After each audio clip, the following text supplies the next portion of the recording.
جی DHA Multan کی جانب سے 3 روزہ مینگو فیسٹیول کا انعقاد کرایا گیا ہے اور 300 سے زائد آموں کی اقسام یہاں پر نمائش کے لیے پیش کی گئی ہیں. یہاں پر فیملیز کا بہت زیادہ رجحان دیکھا جا رہا ہے اس طرف, اور میرے ساتھ اس وقت موجود ہیں VC پروفیسر آصف علی صاحب. ان سے بات کریں گے کہ کیسا ایکسپیرینس رہا ان کا, ان کے یونیورسٹی کے ساتھ کولیبریشن کے بعد یہ ایونٹ کا انعقاد کرایا گیا ہے. اس حوالے سے ان کا کیا کہنا ہے جانتے ہیں.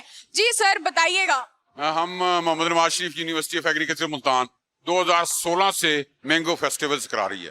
پچھلے 3 سال سے ہم DHA کے ساتھ مل کے یہ فیسٹیول کر رہے ہیں, کیونکہ یہ ان کے پاس بہتر فیسلٹی تھی, اور جو اوور آل ہم نے کوشش کی ہے کہ ہم ہر سال جو پچھلے سال سے بہتر کر پائیں. تو اس سال بھی انشاءاللہ پہلے سے بہتر ہمیں ہے, in terms of participation, in terms of number of varieties, in terms of participation of the stake holders, in terms of bringing innovations.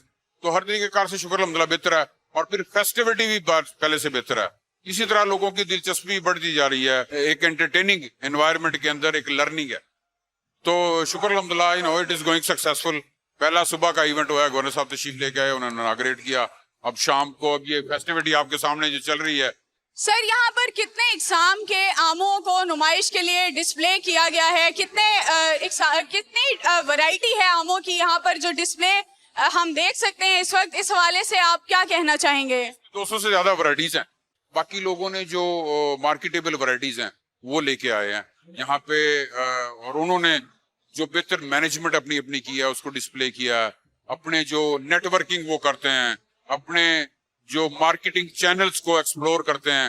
تو اوور آل یہ سارا ایک کمپریہنسو ایونٹ ہے جس میں اسٹیک ہولڈر ایک دوسرے سے بینیفٹ کرتے ہیں. جی بالکل, ان کا یہی کہنا ہے کہ DHA کی جانب سے مینگو فیسٹیول کا انعقاد کرانا خوش آئند ہے, اور ملتان کے آموں کو دنیا بھر میں مزید پذیرائی ملے گی. جی